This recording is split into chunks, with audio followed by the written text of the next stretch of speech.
que podemos fazer é sugestionar sua tese para o promotor ou juiz. Como nós poderíamos fazer isso de forma mais assertiva? Quer dizer, somente a repetição, esse ferramental que você usou, não quero presunto, não quero presunto. Beleza, repetição é uma ferramenta, portanto, de levar a efeito essa situação. Mas quais outras ferramentas nós poderíamos utilizar para fazer esse sugestionamento, para fazer essa captação cognitiva e para, de alguma maneira, aguçar que aquela pessoa siga o mapa mental dela, siga o piloto automático dela? Muito legal essa pergunta. Vou dar algumas estratégias aqui. Tem várias, mas eu vou dar algumas aqui.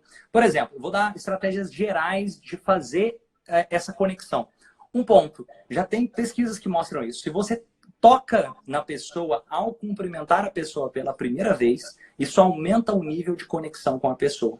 Um exemplo claro. Se eu estiver perto de você e toco o seu ombro e falo: e aí, André, tudo jóia? Cumprimento você. Você vai olhar para mim e falar: cara, parece que eu já conheci ele antes. Agora, se você está longe de mim, eu estou ali 2 metros de distância e falo: tudo jóia? É muito mais frio. Não é como se eu fosse do seu mundo. Isso dá a impressão mental, mesmo que você nunca tenha visto a pessoa, que essa pessoa já é conhecida sua porque você deixou que ela tocasse em você. Não precisa ser só abraçar, não. É um left talk. Outra coisa que ajuda nessa questão da conexão: olhar nos olhos. Olhar nos olhos aumenta o nível de empatia. Ah, não, mas tem gente que não gosta. Não existe isso. Isso é mentira. Por quê? Eu te garanto isso. Tem várias pesquisas científicas. Se você olha nos olhos, aumenta o nível de empatia. Se você quer fazer esse teste, faz esse teste hoje. Todo mundo que está aqui faz esse teste hoje. Pega alguém que você gosta. Pega o seu filho. Pega a sua esposa. Pega alguém que você gosta. Olha para o olho dessa pessoa e fica olhando para o olho dela por uns 1 minuto. Marca 1 minuto e fica olhando. Você vai ver que você fala assim: caramba, parece que eu tô gostando mais dessa pessoa agora. É algo mágico. E conversa com a pessoa que não olha para você. Você sente como se a pessoa não tá conectando. Tá um negócio, peraí, será que eu tô conversando com ela mesmo? Repara que quando você não tá conectado exatamente, prestando toda a atenção, você começa a olhar para baixo, às vezes você mexe no celular, você olha pro lado. E repara que quando você tá interessado, a sua postura vai para frente, você olha, isso muda completamente. Outra estratégia: entender isso, que é acompanhar e conduzir. Como assim?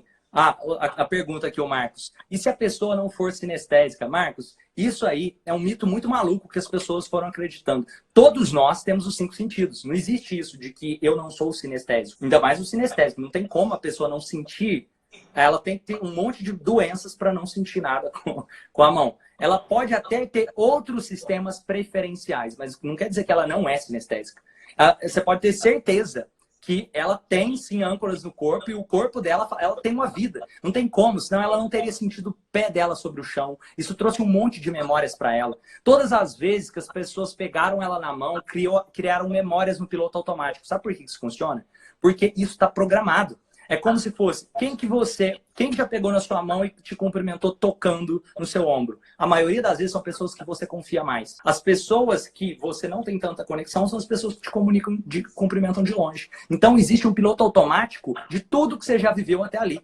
Não é só uma coisa que está acontecendo naquele momento. Inclusive um piloto automático dos seus antepassados que já foram assim, que já vem pré-programado. Outra coisa interessante aqui: você tem a sua visão, você tem a sua audição, você tem o seu tato, você tem o seu olfato, o paladar. Tudo isso aí é como nós interpretamos a nossa realidade. E usar isso a favor faz toda a diferença. Prestar atenção na fala, tudo que está sendo comunicado. Por exemplo, quando uma pessoa chega e diz: eu estou construindo um argumento. Olha o poder que isso tem. Ele está te dando pistas de como você tem estratégias para destruir o argumento dele. Porque ele usou a palavra construindo. Então, quando você pode utilizar de uma metáfora durante a argumentação, que seja uma metáfora de reconstrução. Ou uma metáfora de destruir o que foi construído. Isso, na sintaxe mental dessa pessoa, se ela usou a palavra construindo, é muito mais forte. Ou se a pessoa usar a palavra, isso é muito grande. Repara que nós usamos metáforas o tempo todo. Fala: caramba, aquele cara parece um leão. Ou seja, o que é um leão? Ou, nossa, às vezes aquela mulher é um sol na minha vida. Percebe que existem metáforas o tempo todo?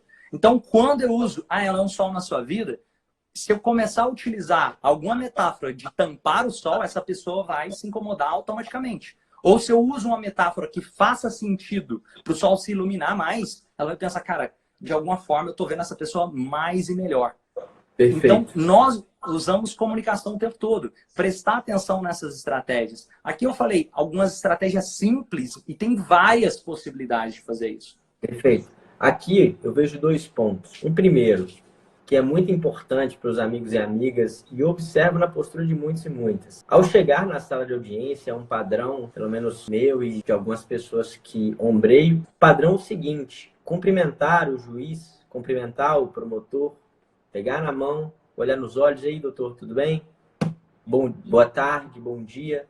Uma outra situação, e agora envolvendo, por exemplo, sustentação oral em tribunal. Por vezes você chega no tribunal e observa, ao assistir às dezenas de sustentações orais dos colegas, em habeas corpus, por exemplo, todos falando a mesma coisa. Um padrão repetitivo. Quer dizer, não tem fumus comis delicti, não há periculum libertatis, enfim, abordando às vezes os requisitos. Não há os requisitos da prisão preventiva, por isso, por isso. E às vezes, quando você se utiliza eventualmente uma metáfora bíblica, uma metáfora literária, você consegue fazer uma captação cognitiva especial do magistrado de segunda instância, do desembargador, e como você, às vezes ali, na verdade, praticamente em todas as oportunidades, pelo menos na sessão plenária, não tem a possibilidade de cumprimentá-lo fisicamente, a importância, como o Romani disse, de, no momento da sua fala, ir olhando nos olhos de cada desembargador à medida que for proferindo o seu discurso, de maneira que você consiga fazer essa captação visual. E aí entra uma outra pontuação que envolve a entrega de memoriais. Quer dizer, é comum, é uma praxe, isso não está escrito em lugar nenhum, mas é de fundamental importância, antes da sustentação oral, fazer a entrega de memoriais escritos, que nada mais são que uma pequena, em poucas laudas, descrever brevemente aquilo que será sustentado e levar de maneira particularizada aquilo para o desembargador. Então, a oportunidade que você tem, primeiro, de maneira antecipada, de pegar na mão, de cumprimentá-lo, ter aquele contato mais proximista e levar a situação concreta. E no segundo momento, durante a sua fala, você tem a possibilidade de utilizar metáforas, como o Roman disse, e no segundo momento, de acompanhar o acolhimento da sua sustentação dentro dos sinais que eles forem demonstrando. Como o Roman disse, corpo inclinado para frente, captação visual e todas essas situações, de forma que você consiga aumentar a sua competitividade. E por quê? Porque se você constata que determinada palavra, voto ou direção não está agradando e não, de alguma maneira, não gerará o resultado que você espera do seu cliente, você tem a possibilidade de mudar os rumos ali da sua sustentação. É verdade que, na maioria das vezes, se vai para a sustentação oral com algo pré-setado. Mas se for o caso e as suas palavras estiverem causando um regozijo, uma situação incômoda aos embargadores, nada te impede de mudar ali e improvisar. Além do mais, o que você busca é o resultado satisfatório. E se aquela sustentação não está indo bem, nada melhor do que alterá-la ali, ainda que de inopino.